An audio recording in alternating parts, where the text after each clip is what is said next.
तो दोस्तों, इजराइल के क्या बुरे दिन शुरू होने वाले हैं? क्या इजरायली प्रधानमंत्री बेंजामिन नेतन्याहू सत्ता से बर्खास्त होने वाले हैं? क्या इजरायली प्रधानमंत्री बेंजामिन नेतन्याहू जाएंगे जेल?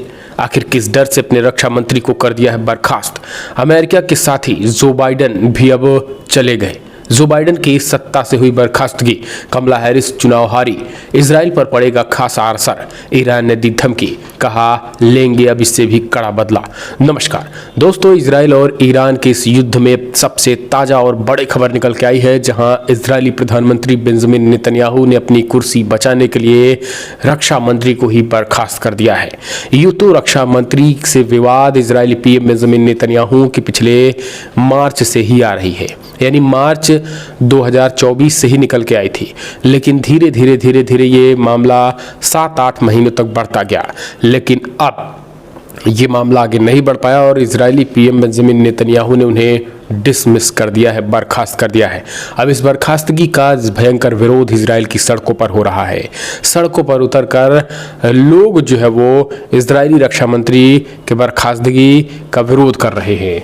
आप देखिए कैसे भरोसा खत्म हो गया। नेतन्याहू ने लोकप्रिय इजरायली रक्षा मंत्री को अचानक किया बर्खास्त। हो चुका है बवाल।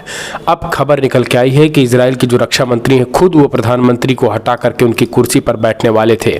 मंगलवार देर रात आनंद नेतन्याहू ने घोषणा कर दी है।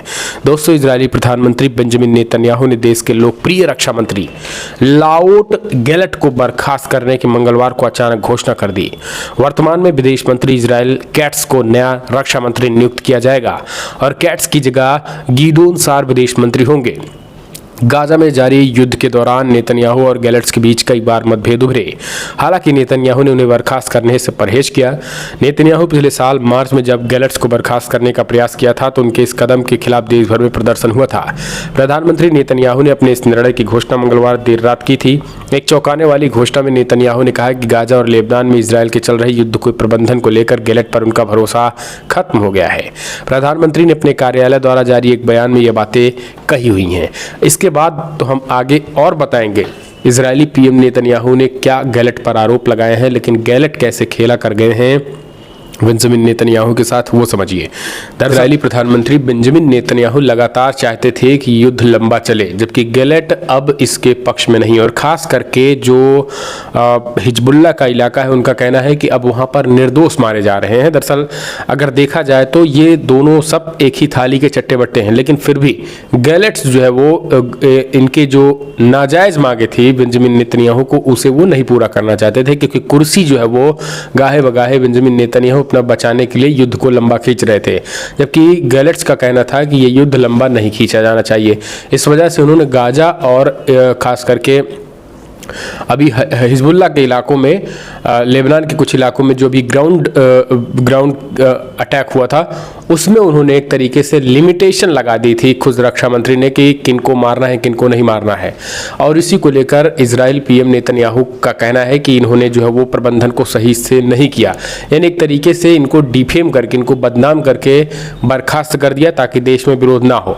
लेकिन लोग सड़कों पर हैं, लोग विरोध कर रहे हैं। खबर तो ये भी निकल के आई कि अब गैलेट्स खुद जो है वो, जो उन्हीं की पार्टी के नेता हैं, पूर्व रक्षा मंत्री थे, पूर्व रक्षा जो थल सेना के अध्यक्ष थे, अब फिर उन्हें रक्षा मंत्री बनाया गया गैलेट्स को, लेकिन अब वो पीएम की कुर्सी देख रहे हैं। दरअसल आपको बता दें, बेंजामिन नेतन्याहू के खिलाफ कोर्ट में केस चल रहा है और इस वजह से वो युद्ध को लंबा खींच रहे हैं। लेकिन युद्ध जैसे ही बंद होगा तत्काल कोर्ट का फैसला आएगा और ये सत्ता से हो सकते हैं बाहर। लेकिन ऐसा इजरायली पीएम होने नहीं देना चाहते हैं और यही कारण है कि कुर्सी जो है वो गैलेट कुर्सी पर निगाहें जमाए हुए हैं। अब इस युद्ध के बीच अगर देखा जाए तो एक दूसरा खेमा गैलेट्स का बन चुका है। कहा जा रहा है कि गैलेट्स के समर्थन में अभी भी कई जो है रक्षा जो सेना के जो कई ऐसे जवान हैं, कई ऐसे कमांडर हैं जो अभी भी गैलेट्स के संपर्क में हैं और वो बेंजामिन नेतन्याहू को कुछ नहीं समझते हैं, भले ही प्रधानमंत्री बेंजामिन नेतन्याहू का है। क्योंकि इससे पहले भी इजराइल में जोरदार विरोध हुआ था कि इजरायली पीएम बेंजामिन नेतन्याहू का बेटा कहाँ है, जंग में ये क्यों नहीं लड़ रहा है। इन सब को लेकर के लगातार इजरायली पीएम बेंजामिन नेतन्याहू के खिलाफ विरोध होता रहा है और वहाँ की विपक्षी पार्टियाँ भी जो है वो इस पूरे मामले में विरोध करती रही हैं। तो दोस्तों, अब आप कॉमेंट्स माध्यम से अपने सुझाव दीजिए, आपको क्या लग रहा है कि जिस तरीके की चीज़ें यहाँ पर देखने को मिल रही हैं, जो यहाँ पर इजराइल में जिस तरीके का माहौल दिख रहा है, क्या आपको नहीं लग रहा है? दरअसल आपको बता दें, बेंजामिन नेतन्याहू पूरी तरीके से बौखला गए हैं। इसके पीछे की जो वजह है वो ये है कि वो हारते हुए दिखाई दे रहे हैं। इस वजह से अब वो अपने रक्षा मंत्री को बर्खास्त करके जो विदेश मंत्री थे उनको रक्षा मंत्री बना दिया है। खबर निकल के आई कि ईरान ने भी सीधे तौर पर धमकी दे दी है। इस पूरे मामले के बाद ईरान एक्टिव हुआ है। कहा जा रहा है कि वो हिजबुल्ला में पिट रहे हैं। जो लेबनान है, हिजबुल्ला के लड़ाके लेबनान में इजरायली सैनिकों को जमकर पीट रहे हैं, जिसके बाद से जो है वो उन्होंने रक्षा मंत्री को बर्खास्त कर दिया, क्योंकि रक्षा मंत्री ने कहा था कि निर्दोषों को नहीं मारा जाएगा। और गाजा में भी वही हो रहा है। इतना 1.5-2 साल जो है वो ये युद्ध खींचा और परिणाम जो है वो अभी भी इनके लिए जीरो ही साबित हो रहा है, क्योंकि अभी भी हमास के लड़ाके जो है वो लगातार हैं। लेबनान में अभी जो खास करके हिजबुल्ला के जो कमांडर हैं उनका कहना है कि ये एक नसरुल्लाह मारेंगे, अभी भी 50,000 नसरुल्लाह पैदा हो गए हैं। यानी बड़े पैमाने पर लेबनान में अब हिजबुल्ला को ज्वाइन करने की होड़ सी मच गई है। तो ना तो हिजबुल्ला को ख़त्म कर पा रहे हैं ये, ना तो इधर हमास को ख़त्म कर पा रहे हैं। यही कारण है कि और इजराइल में अब जो है वो अमेरिकी राष्ट्रपति जो बाइडन थे वो चुनाव हार चुके हैं। तो अब ट्रंप इनका कितना समर्थन करते हैं ये भी एक बड़ा चैलेंज है। तो तमाम चैलेंजों से घिरे नेतन्याहू अपनी कुर्सी को जो है बचाने के लिए रक्षा मंत्री को हटा दिया है, ताकि वो हमारी कुर्सी के लिए खतरा ना बन सके, क्योंकि देश की जनता उन्हें हीरो मान रही थी। क्योंकि नेतन्याहू तो पहले से ही जो है वो एक तरीके से भ्रष्टाचार में लिप्त थे और नेतन्याहू को वैसे भी कोई सीरियस इजराइल में लेता रही। रक्षा मंत्री को लेता था, लेकिन रक्षा मंत्री को बर्खास्त कर एक तरीके से एक जल्द ही वो सत्ता से जाने वाले हैं। फिलहाल अपने सुझाव देना ना भूलें। इस वीडियो में इतना ही, चैनल को सब्सक्राइब करें।